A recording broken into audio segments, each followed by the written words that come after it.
Этот писатель всегда находил свет в темной ночи одиночества, которого зовут Оралхан Бөкей.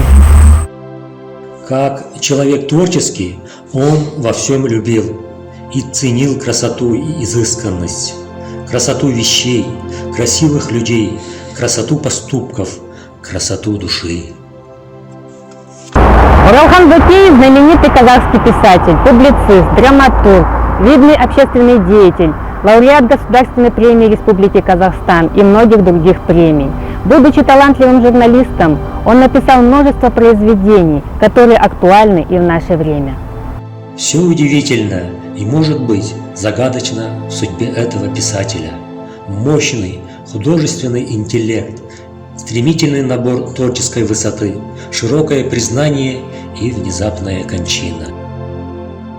21 сентября 2021 году на пересечении улиц Утепова и Жастар был установлен памятник выдающемуся писателю. Композиция направлена на северо-восток Восточного Казахстана, где находится малая родина Оралхана Бөкея, Катон-Карагайский район. Авторами бюста стали Нурбол Калиев и Мейрам Баймуханов. Он изготовлен из бронзы, постамент из цельного гранита. Общая высота памятника составляет около 5 метров.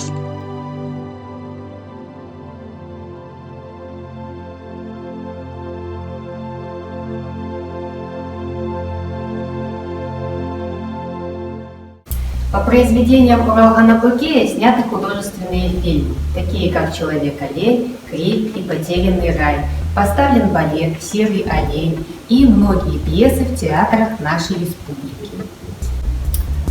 Книги Оралхана Бөкея переведены на многие языки мира и на языки стран независимых государств. В 2017 году по заказу казахского пен-клуба в Лондоне был издан сборник рассказов «Человек-олень» на английском языке, которую вы можете прочитать в нашей электронной библиотеке bokey.kz.